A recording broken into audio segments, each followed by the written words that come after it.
amasan ka video chamcha cha ong ke bol hoi ne ngai tha pi ho zo si sunga pakai minin ki pat ko kan se ne he phat so timpi ki mu to lovin nom nong le han tua vela ong ki mu the ki ta ji win ka ke pa in dam na e pia pathin jong kain thang wa ne he tu ni jing ka pathin thu chamcha ne se khom di wa kain than do hi le secret rapture kiti to second coming kiti hi achom chom hi ron ham ai lo le thakhat hi ron ham ti hi in se khom de win kain thang doi na he ole ta san sa te ho pakai krista hung hi e ho adinga ikinep naw len pen le ingalal pen ta wa hi aje chu ama hung teng le echle sit boina lunghem phul do na thi na te ho chuteng le kilang khin ki bung khan na ho ke de tu na ho ki sa tu na ho hasana ti chitin zo se hi be tan ten wan khopi no ma Christian Asian pi ban Jerusalem tha khopi no sana khopi a chu lungdon pul do na da pon ten kanal hilon na da pon tin ki khan na loi tum sem na le eng set na da pon ti chu a chu no ta ilem di wa he ta na he lungil ta ngai to te dingin pakai krista hung ding kal hi ngalal ta aung itan ngai lu john revelator to ponen pakai yesu hungen pakai yesu tin ana sei do in a he yesin pakai krista hung ding hi e ho dinga ngalal pen ta le christian hi lo now a hi ta in che ye chun tu ni jing ka hen Krista hung ding dan Christian khat hi na a itabong ham ti hi in a head divin ana se khom motive ole pakai Krista hi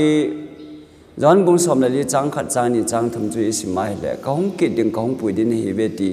emo thei ta ben hung te ding a hi en hi chi ama thisan na al had do acha the thungai ho mi ping tha te ho ama dinga hin kho phala kita ta le si chunga na ho pui ding le lam dinga ama hi van lai zola hungen tin ami thing te ahung lon khom dinga hi ti hi ki chen sani ke mo na he chuti ai je chan pakai christian mi thing ahung pui to pa hi mi thing alon khom pa hi secret gu thim cha alon to de ham ai lo le vantil pipu again to sum kon gen to hung de ham ti hi in a sei chit ma sa de wen ka de na he ai chu gam sung wa hin pakai christian mi thing ala to hi secret ta ai de hi gu thima la to de hi mi chon si hon amu thei lo diu aza thei lo dingo mi chon pho bo win amu dingo gu thim cha hung ding ai bo ve ti hi za de ngam je in chi adi poi ti hi kan sei do no ma hi yetum pakai krista cho hung teng ta le gothi ma mi hung poi de pon sum kon gen to vantil pi pu yo gen to ama o to lo pi ta hung ding chu teng ta le mi thi ho chun a o aza ding wa hi than kho ho chun jon bung nga chang som ni le gate som ni le ko chun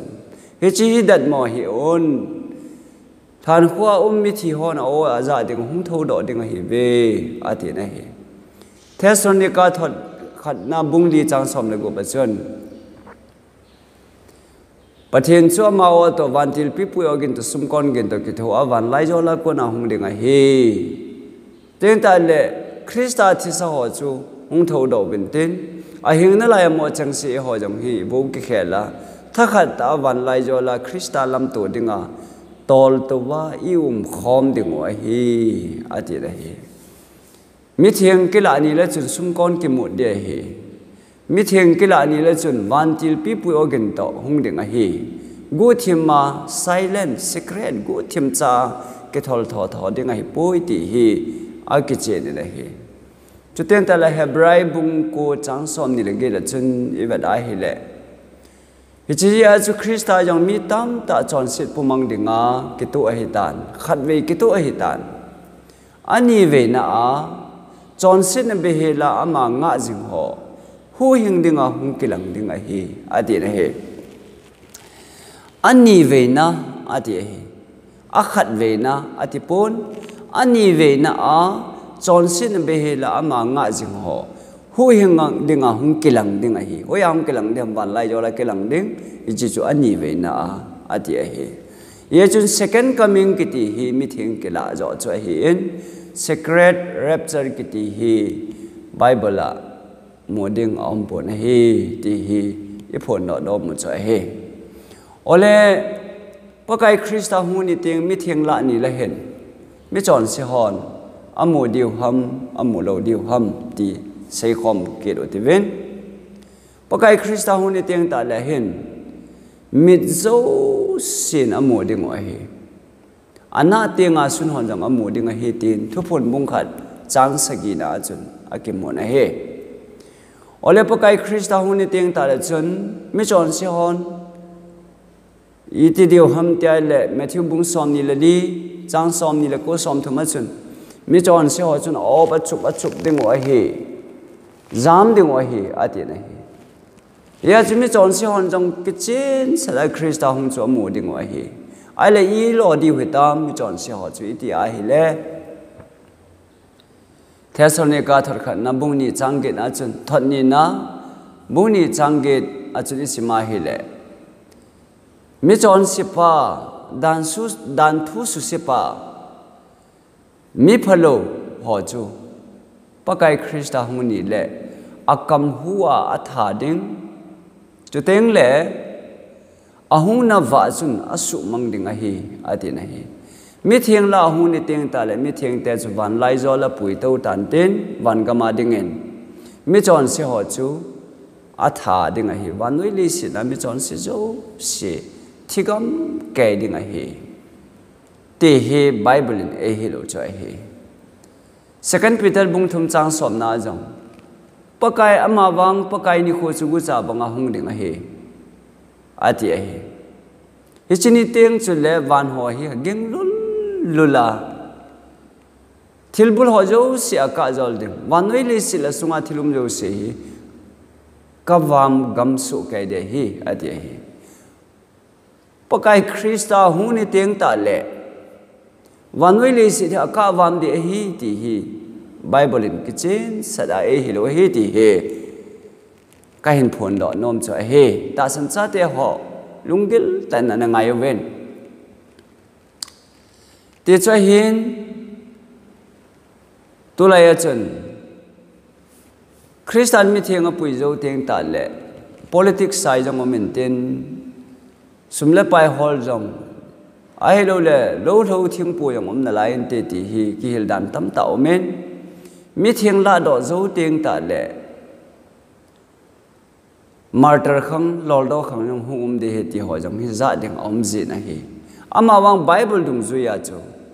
tho ha sa gan the na tam ta krista za la tho win tin thi ni chan ge ya a khon ni chan ge ya tho hlum pa bo chu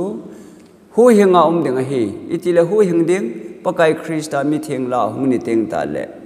hebrai bung ko chang som ni le ge de johnson be he la ama nga jing ho chu hu hing dinga ani ve na hung kilang de he ti a hi thi ni chan ge ya ta sana ding ta ta ina panu wa hi le pathianin mi theng te pui to ni a chu izau sa pan diu he ti hi I ha diu ka de na hi chutia mi thing la do zo le lol do khanga martel ung ki ding chutia second chance nei ki ding ti hi bible a hil chu a hi pon he tuin jong igam sungu ba manoi le sit calling lia christian hi zia alol kiten I sis hon atha ho ai lo le mun chum ma pastor me ya ke hal ki sugan thei ke that za ding tam ta me na hi hi ti ho zo si tu ho lol ke tan ho zo si hi pakai krista sum kon gin to vantil pi pui ogin to mi thieng la a hung ni teng ta le chu bo thana ko na hung tho do wa van khu pi nom thung pan diu a hi bo we na hi chu ti hi je chon rapture zo le lol do khang martyr khang de he ti ho jong hi geldan di lo le bible to ki tu lo khat a hi ti hi pathian lagau thing pan pin za la kain se nom cho a hi ye chun second coming ki ti hi mi thiang la to cho hi ti hi isei do nom penu cho hi in pakai Christian mi hung puini teng le gu thim cha ki thol le le a mi ki cha de tham e ho pau nam tha ui gu cha banga ki thol le le mi hi alon le le sa ding hi pon lo pi ta mo pu ya hung de hi ja cho sum ko na hin mut wa van til pi pu again to lo pi ta cho dap no ma hung ding o mi thiang te cho pui to ding mi chon sit te ho chun o pa chup ding o zam ding o ama wang akam hu a hung na wa chun a tha ding akam hu chun a tha ding a wa chun a su mang de hi Thessalonica thon ni na bu ni chang ge chu sim le han I had ding o he su ti hi le olivola ahung kum la ding khu ipi hitan tem itia hi le pakai Krista hi wana mi thiang te pui to tan tin wan ga ma hi kum sang khat mi thiang te to ding o he yum khom ding o he ole chi kum sang khat sunga chi pi ki bol da mi ti a hi le wanoi le si na Christian du da lo ho chuteng ta le Hindu Muslim ho pathen ta san lo ho mi chon si ho hi iti god di hom ti thu committee meeting thu tan na vai hom na kine de hi wan ga ma pathen dal to na ho sate na thu tan na am banga chu pathen dal to na ang sunga chu mi thing te to pa pathen to pakai Krista to thu pi tan na ding a hi kum sang khat sung chu wan ga ma thu phol mu som ni chang li chang nga chu I mo be na he he che kum sang khat wan ga ma a ma chu le se I pi ti de ham le se a hom ke wa ki jam de tai na he ai chu pakai Krista in mi thiang hung la nia chu mi chon si chu se le se thi azunga za aka wa ma a tha ga ma hi ta ja chu le se thi a chang ke ya ding ama wang Satan a chang ke ya hing de hi bottomless pit mong akobe ati in ichen now le se hi aluma hin atoko lo hi football jong hu aluma hi je chon hi ta lai le a hele akinga na be ti na hi tabanga ju Satan hi le se chunga chang ke ya ding chu bottomless pit ati khu a hi jenge ti chamcha I se wa hi yes kum sang kha chu Krista nung zui ho le pa pathin le Krista chun wana kum sang vai hom ta bin tin ye chu kum sang kha sung se a chu mi thi ho chu hing do lo hi we ati hi thu bol mung som ni chang li chang nga na chun hing do lo diu le se thi ong ho ma jeng ne hi chu kum sang kha ke chai ta le pakai Krista to mi thiang te to wan Jerusalem tha chu wana ko na hung ke tol han tin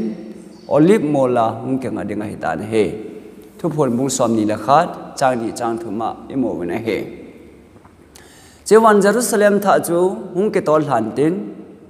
olive mola hung ke ngatan tin he chi olive mola hung ke nga teng ta le chun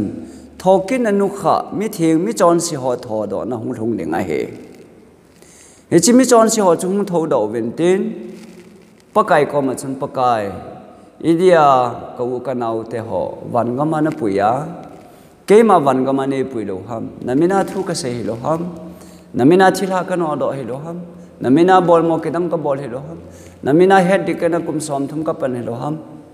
chuteng ta namina tonga hi tia ka hi lo man ti ding wa hi chuteng ta le chun wana kum sang khat sunga vai ne ke homa thu ne ke tan ho chu video bunga ki vet sau ven te na ma ho chu nangin pathin na na tong nai a hin la na to dan hi ti a hi pathin thu lo lo na hi len bible na ta san po yen bible pa mi na hung se jong le na ne len mi tam ta thi na na poi lo de na he min le kha bu sim ding na pe yong la ka simman poi na ti hovin kai na kam bem bem min thu na se na ke ta pon ai lo le hiti chun na omen na lung thim chu ti ti ho so se he ke chen sana mi ho chu ki vet sa ding hai ta na he te chon Hindu ho yang na ngin na ta san pon min thu se lai jin na mon milim ho no na ho vin milim anga ku no ding ki ta na ho vin Muslim họ chút tia chút thu tận là cái vật xã số kẻ đình chút ta là dân mi dâu xịn pakai nắng hi thu tận thêm này hi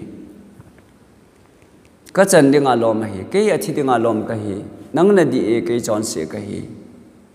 tia mi dâu xịn hi nó dâu xịn phun đỏ đinh cho tên ta lệ khúc dâu xịn đi số đinh hi thì chúng không quay thằng anh tên và na mấy là cả không cùng thản tên mi chọn xe họ dâu xịn chú hal vam số cái đinh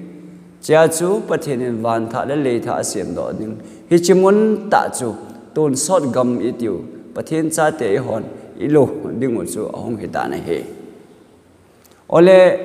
oli mola hung ding pa hi a cheng dan ding a hung ding a hi tan mi thing la a hi pon he mi thing la to pa hi bible in second coming ati a hi hebrai bung ko chang som ni le gate a in a sim do ta na he ya chu mi thing la to hi secret a hi pon gu thi ma hi pon thang phung ta a sum kon ki mo na van til pi pu organ to chun chỗ đầm đồ mà cái món na mi thiền cái là he, gucha khu thiếu gu đi ngã chỉ tiếng tai lệ, xung con ở một ngày lâu he, dừng đâm đồ mà chỉ ngày lâu he, ta bằng cho phát hiện vang hi mi thiền là hung tiếng tai lệ gu thì mà hung tiếng hiệp bôn xung con anh một tiếng, và nuôi lấy sẽ mi chọn sẽ dấu xem rằng ở một tiếng ngô chỉ tiếng tai lệ âm hồi ông chỉ ta đừng u mi thiền họ cho bạn nào bùi đầu đi rồi hết ta này ở đây ta sinh sát thì họ tu nín cái sẽ nông bền nông cho hi lệ mi thiền cái lại hi second coming cái tiệt cho hiền secret rapture ông bồn hi ở đây zal khuna mi khát nu palum khom nông khát cái đal hading ti hi pi se nam tia hi lệ nu pa hi riêng dòng lệ khát apien thả lâu lệ khát pien thả gì à chú cái ta san cọp thế hi bôi ta san hi ema hi bồ về khát ta san gì à chú khát chú ta san hi ông là văn gam à cái bùi thế bùi tì này sum hi à chang ngoi khom hỏi dòng bắt thiên nó tổng khom chị hi dòng lệ mi pien thả chú cái làn tên mi pien thả lâu chú cái là lâu đi ngay hi tì nó mấy hi ya chu mi peng tha che hi le nu pa yong ania van gam kai de jeng na hi ye chon khat ke dal hading ki ti pa theory hi ta san na ke kop the hi poi ti na zo hi en pakai krista hu ni teng ta le gu thi ma ke la ding ti na ai po na hi ti hi chom cha kain se no ma hi en ya chu secret rapture ki ti hi bible la secret in meeting ke la pon so dam do ma ke la hi thì he avel velin isei nom na he chu ten ta le krista huni chu vanui le sit ke chai ni hi ta na he rapture zo le tu lai ki za jing ho chu mi thing ki la do zo le politics sai le sum le pai hol mi hing tam ta khu chen veng chen na lai dinga sei om jing na lai jin chiu ten ta le martyr lol do khang martyr khang hum ding min martyr la hu hing na an ki lo do ding ti ho jong sei ke do na he hết bông hỏi hi hi bôi pakai krista mi thieng la hung masanga lol do changge hin khona mang martel changa na mang ho chu mi thieng la ni lebo pang thei pan ding wa he ti hi ni sei do no mo he tun jong isis ho muslim thiu noi mi hon christian lola tanoi ja he tam christian hi ja thi ja dum he tam me ya ki hali ja dum he tam pastor evangelist kisu li kisugan the ija dum tam tu yong hi martyr khang lol do khang khat cho hi ti hi he the na diwen chom cha ka ta lang no mana hi tu agan the na hasan tam ta jong le krista za la khon chan ge ya na din da da ka din da le pathenin mi thieng la to ni wan til pi pui som kon gen ta hung ni le e ho jong i jaw the pan ding wa hi i chi a chu pang the pan di hi bo we ti hi bible in kitchen sana hi lo he ten ta le mi thieng ki la do zo le sa hi mel chi na ki hom de ti jong sei ding za ding om zap ji mi thieng ki la do zo teng ta le adal ha ho chu mi chon si mi bo ngan a hi ta ven cho chu hop jong ngai ta lo hi satana sa hi ma sa hi chút ye chun koi hi mi thing pathena hi ya koi hi sahema hamti het na dinga chu mi thing kila ma sanga hi pathen mel chi na yong ke hom ding sahem mel chi na yong ke hom ding pathen mel chi na kila ho chu second coming mi thing la ni la zau thei ding sahem mel chi na kila ho bang zau thei lo ding a hi tu lai tai gam sung wa yong election by election omen koi hi BJP hi ya koi hi congress hamti het theninga chu a ticket ke hom sai hi ya chu idei na lai ke pom thei ding o hi chu ta bunga chu pathian thu la mel chin ke la nom hon ke la tin sahi mel chin nom hon ke la tin pakai krista huni le pathian mel chin ke la ho jo se chu pui to tan tin sahi mel chin ke la ho chu akam hu chu na tha le se na da la ding a he te chu tunia ise khom theu chu hi en Silaya lesit chunga pakai krista hunga mi thenga pui to nia mi chon si a tha ho chu kum sang khat zo le hing do kit ding hi ve hi chi kum sang khat zo teng ta le chun hung hing do wa thim mo chang dinga johan bunga chang som ni le koi na sei bunga chu thim mo chan sa ding hong tho do dingo sang khat zo teng ta le chun wana mele ka hung kom tha aka ahal wan ding hi dan hi ole ahal wan chung chang tho hi edamo wa hi le mi chon si ho hi tun sona thi de ham tun sona hing de ham ahal wan de ham hal wam lo wa ke pe yang de ham ti topic yang in sei ke ding wa hi ti hi kain sei ma sano men tuni jing ka I sei nom pe no cha hi le second coming ki ti to rapture ki ti hi tha khat ai lonin secret rapture ompon second coming omen second coming ki ti chu mi theng kila cha hi only mola hin chu ding pa wa cheng dan dinga krista hung dinga hitan wan tha le tha sem do dinga hitan cha hu mi theng kila ta lo ding only mol an chu ding ta le thu pi tan na ongom ding wana me le ka na wanu ya su mang ding cha hitai ti hi her khama kan se hi in sen ho pathin lagau thing in het thim the nai bon chawin e pitaw han